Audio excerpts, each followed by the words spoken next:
Peggy 18.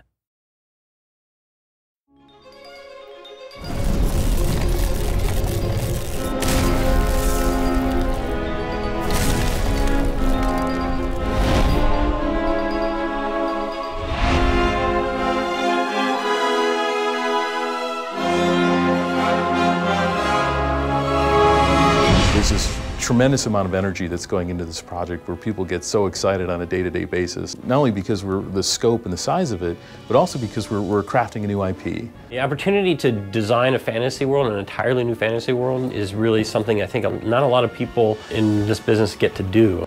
We didn't want this just to be another generic fantasy world. We really wanted to sing and show something that people hadn't seen before. One of the goals of the team has been to specifically say, oh, that's Reckoning. You know, we really wanted to have a signature style that was recognizable and that was carried through all the different elements of it. It's not just about making a great looking sword, for example. Like, it's got to be a sword that looks like it fits in the universe, but also works with these armor sets, that also works with these effects, that also feels like it's got some age and wear. And the beauty of it is that we've got all this fantastic material to draw from the lore that's been written and from the narrative designers, so that we can say, okay, this sword is not just a sword, but the glyphs on the sword actually mean something, and they're part of a language that was built. And the materials, if there's a gem in there, well, why does the color of that gem matter? It does. And a lot of games, it's not as deeply considered. We knew early on we really wanted a game that was colorful and lush. We felt that that was something that was really neat about our game. It set our game apart from other games in this genre. It fit right in line with R.A. Salvatore's line about, you know, when you ask someone to save the world, you want to give them a world worth saving. We really wanted it to have that dark storybook kind of sensibility to it, so that it wasn't trying to recreate reality. There was one piece that I did where it's sort of this large half-snake fish lady attacking a hero, and she's surrounded by these smaller kind of fishman soldiers, and they're in this swamp, and when you look at it, you can kind of tell, okay, there's a story here, and I want to know more about these creatures and these characters and what the environment is that they're in. There's two different directions that people generally take. Either really try to make it photoreal, or they try to design it, like design every element, and we went the second path. So the role of a concept artist is basically to take the initial ideas that come either out of brainstorming meetings or from designer documents, sort of visualize them in 2D.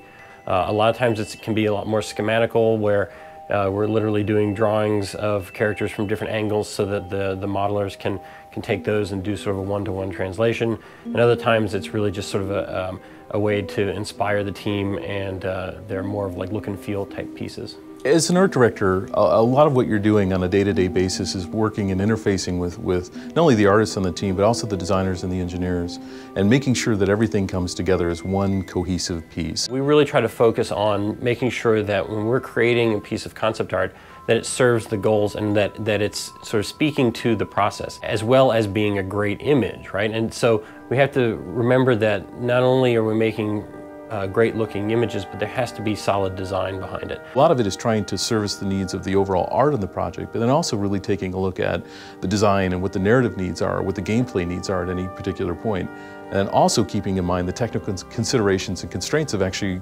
producing a game that we can put on a box that people can play. Not only do words tell the story of Amalur and the story of Reckoning, but the visuals tell stories. Specifically, we'll do things like stained glass windows that tell a story or fable that's told by generations of the Fae, or come into a dungeon, an ancient dungeon ruin. We leave clues as to, you know, who used to live in that place and why did things go bad, and, you know, why is it now in ruins. We don't want to just sort of say, oh, it's just ruins, let's just make some crumbled rocks. We try to leave little visual clues of you know, what came before and how did things get the way they are. There's so much material in this project. It's hard for people to understand that are on the outside of this to really get a sense of like how many creatures we have in the game, how many armor sets, how many different places in the game that you can physically go to. Some of the times we talk about this, it's like someone laying out an entire state, you know, like road by road, signpost by signpost, and making sure that all of it feels filled in and cool and cohesive and all put together. We don't want to just go, okay, everybody knows what a troll looks like. We really want to think about the creature and the design of it from the ground up. One of the things that typically is difficult about putting large creatures into a game, you don't want it to look like you're just sort of hacking at their knees. We really wanted to bring the most important or most interesting part of the troll, which is his big, massive head, down closer to your level. So he's this sort of this hulking beast who's stooped over, and he's got this really long, sort of massive looking jaw that just swoops down towards the player and has this really aggressive look to it. And the Bolgan, which are these big red, heavy-set creatures, is so well executed from the initial design document, talking about what their backstory and their lore was, to the models, to the animation. I feel like he's so unique, and yet at the same time there are elements of things that we're familiar with, and so we know exactly what the Bolgan is when we see him. It makes you think of things that you're familiar with, but at the same time it challenges your preconceived notions of what fantasy is and should be, and it takes you to a completely different world. A lot of games and movies today, very little is left to the imagination of the viewer. And while, there's a lot of really fun and exciting and amazing things in the world of Reckoning, we also want to leave them with this hint that it's all part of an even more massive and compelling world. One of the things that's been said a lot, that there's this 10,000-year history that RA has developed. It really is there.